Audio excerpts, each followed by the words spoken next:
Stevie Nicks has had a unique voice in rock for a long time, known for her ethereal appearance and deeply personal songs. At age 76, her legacy is built on decades of #1 songs, iconic performances, and deeply personal lyrics that were shaped by the people she has met and the things she has been through during her work. But there is a less well-known part of her life that lies behind the music and mystery, one based on a strong, long-lasting love she doesn't talk much about. Today is the first time Nicks has talked about the person who will always be important to her. As time goes on, the story is full of love, loss, and the kind of relationship that lasts. She wrote some of her most famous songs about this man, and she never really let go of him. Stevie Nicks and Lindsey Buckingham met at Menlo Atherton High School in California in the 1960s and began making music together. When they met for the first time, they became close professionally and emotionally, which changed the future of rock and roll. They were very creative and complicated together, and their relationship became famous just like their music. While they were still in school, they sang together at a senior event, showing off a natural harmonies that hinted at the famous relationship that would come later. They didn't see each other for a while after high school, but 2 years later, Buckingham asked Nicks to join his band, Fritz. This work together was the start of their rock music journey. Soon, they were opening for big names like Jefferson Airplane and Janis Joplin, which threw them into the exciting, high-stress world of 1960s rock music. In the early 1970s, Fritz became less important, and Nicks and Buckingham became tighter. They went from being just lovers to a pair, and their music shows how passionate and emotional they were. Their first record together, Buckingham Nicks, came out in 1973. Even though the album didn't do well at the box office, it set the stage for their future and caught Mick Fleetwood's attention, which led to an offer that would change their lives. In 1975, when they joined Fleetwood Mac, it was a big turning point for the couple. When they joined the band, it gave it new life, but it also put a lot of stress on their relationship. The pressure started to show up while they were working on the groundbreaking record Rumors. The difficulties of sudden celebrity and the focus of their work started to make it harder for them to connect. By 1976, when Rumors was being recorded, Nick and Buckingham's relationship had reached its end. But the pain of their split led to some of the most famous rock songs ever written. Nicks wrote Dreams, a sad song about a lost love, and Buckingham wrote Go Your Own Way, a song with a rough, angry sound. The way they talked about their own problems in their songs touched a lot of people, and Rumors became one of the best-selling albums of all time. Even after they broke up romantically, Nicks and Buckingham continued to work together on music. Even though there were problems, the arguments between them became a trademark of Fleetwood Mac. They gave their shows energy and made their songs more complex, which captivated fans. After the Crazy split with Buckingham, Nicks went to a whole new level of fame and artist's exploration. She met J.D. Souther during this big storm. He was an important part of her short-lived love life. In the early 1970s, when Los Angeles's music scene was very active, Stevie Nicks and J.D. Souther met for the first time. Souther was already a big name in country rock. He had written some big hits for the Eagles and made a name for himself with his own music. Nicks met Souther, who knew what it was like to be in the spotlight. Nicks was fresh off of her breakup with Lindsey Buckingham and feeling great about Fleetwood Mac's success. There was electricity between them. Both were known for writing and performing songs from the heart, and their relationship went beyond physical attraction to a deeper artistic bond. They had a short-lived relationship, but they loved music together and admired each other's skills as artists, though the music business that brought them together also presented some major problems.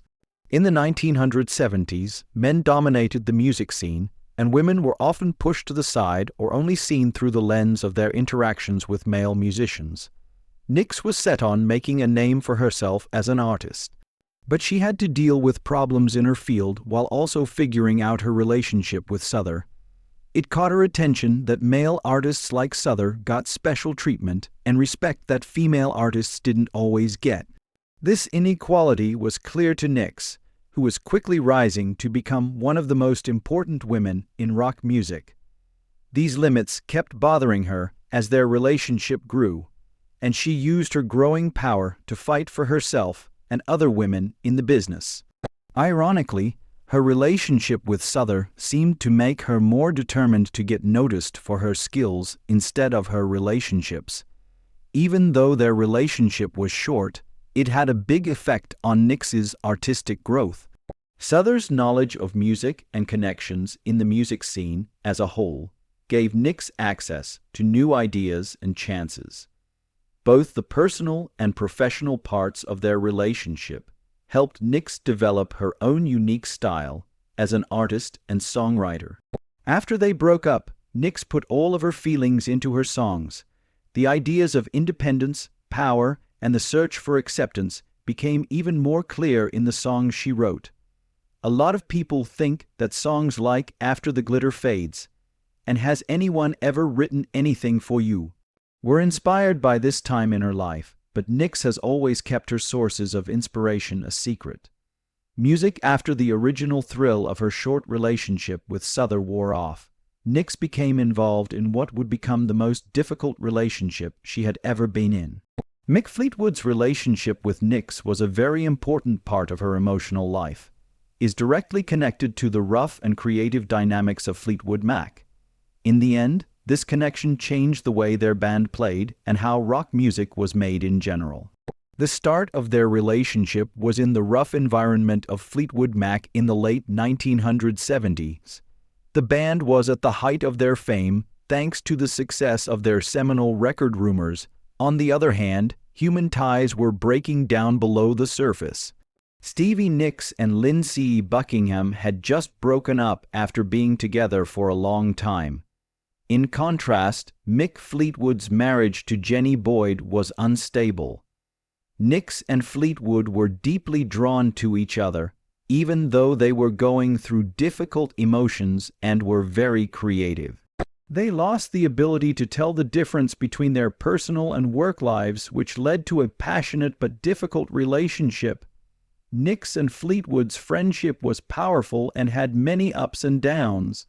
During their relationship, they had crazy tour schedules, long studio hours, and were always getting attention from the media and their peers.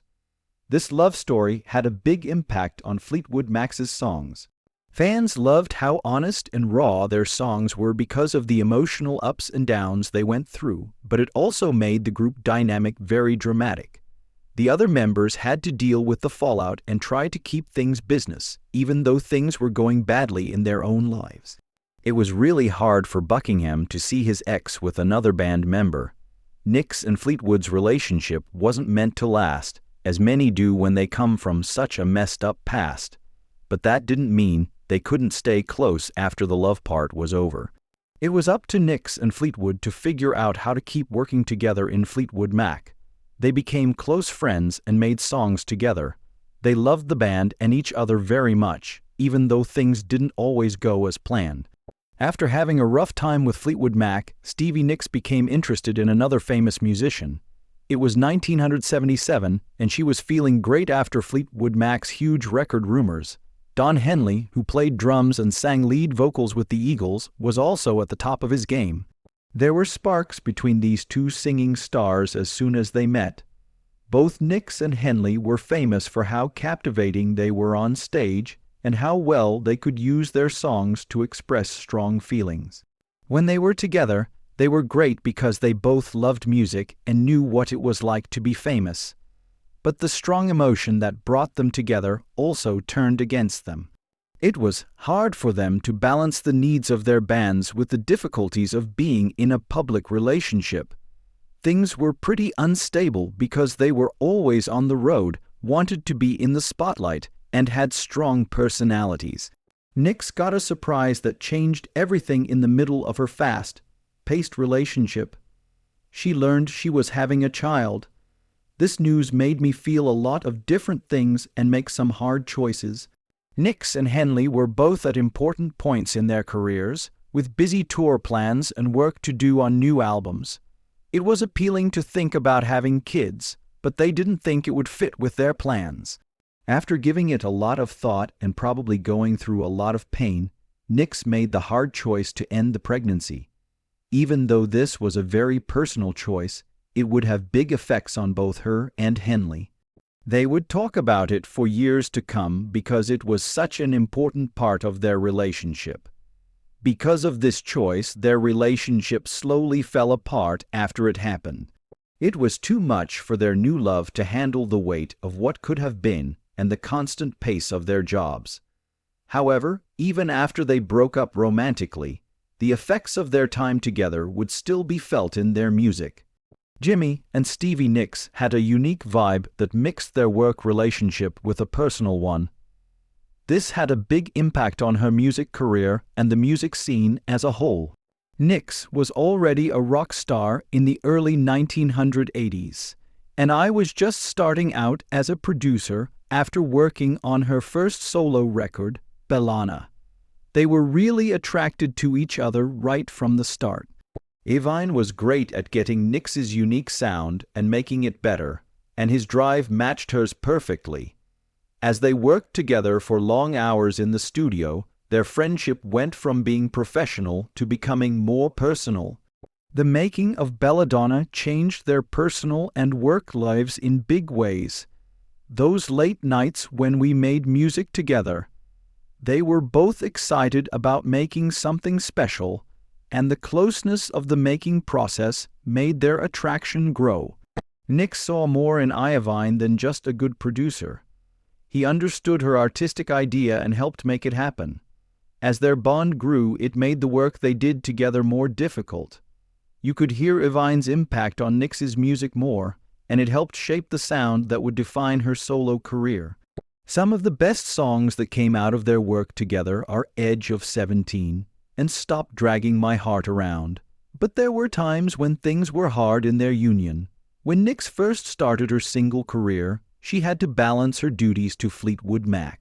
At the same time, I was busy making my mark as a top producer in the business.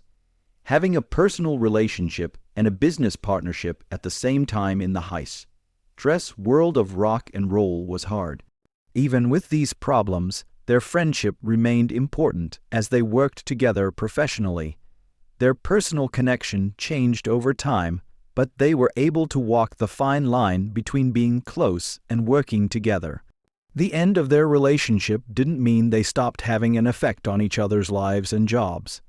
Evine became one of the most important people in the music business.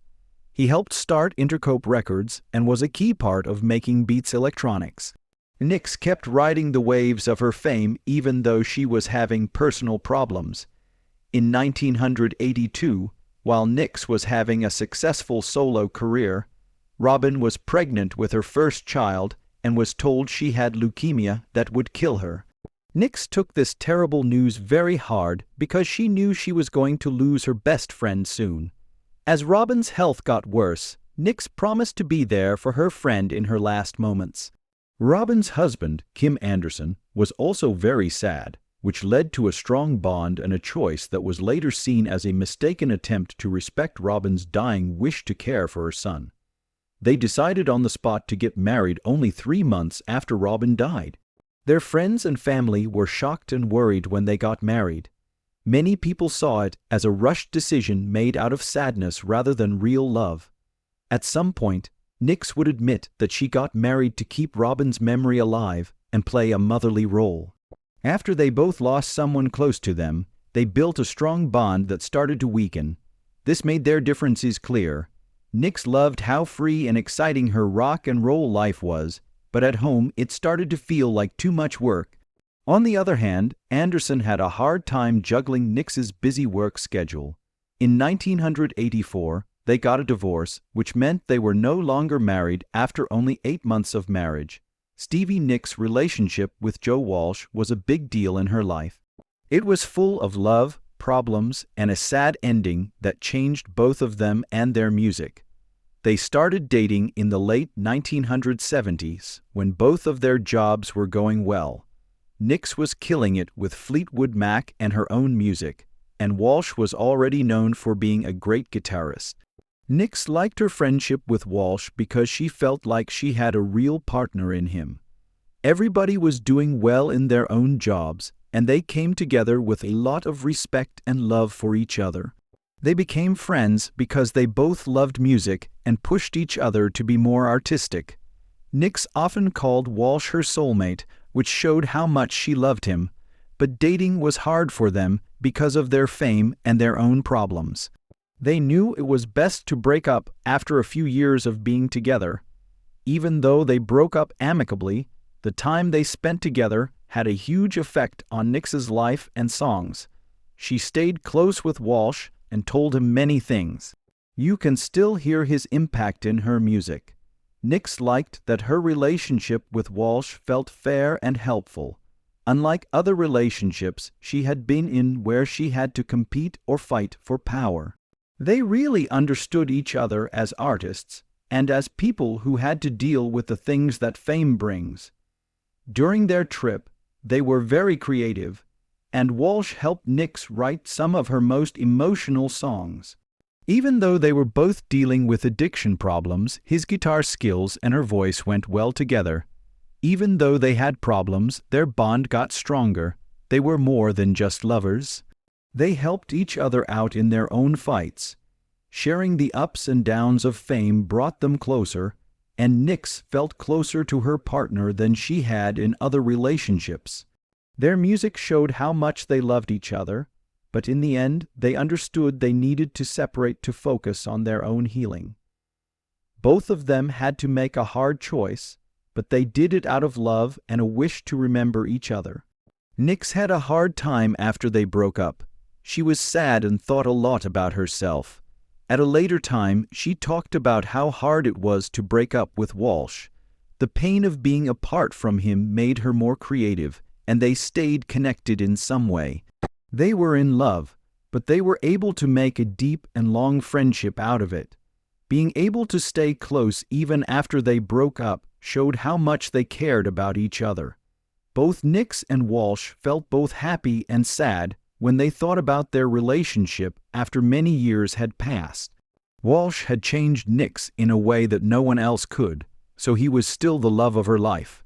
That lyrical feel has really shaped her music, making it easy for people to connect with her on a personal level. A unique thing about Nix as an artist is that she can use her own life events to make stories that everyone can relate to. Her songs are often very personal, but people can relate to them because they are about love, heartbreak, and getting back on your feet after something bad. Nix has an amazing ability to turn specific events in her life into moving stories about longing, nostalgia, and hard-won knowledge. Plus, being open about what makes her write songs has helped her connect with her fans in a special way. People can read about her ups and downs in relationships in her songs, as if they were seeing a part of her personal journey. Fans have been drawn to Nix for generations because she is honest, which makes them see her not just as a rock star, but as someone who can connect to them. Her songs really show how her ideas about love and relationships have changed over time. When she was younger, she was in passionate relationships that gave her ideas for fiery songs. But in her later works, she often shows a deeper and more thoughtful view of love. This growth is like Nix's own, from a young woman figuring out her relationship problems to an experienced artist with lots to share.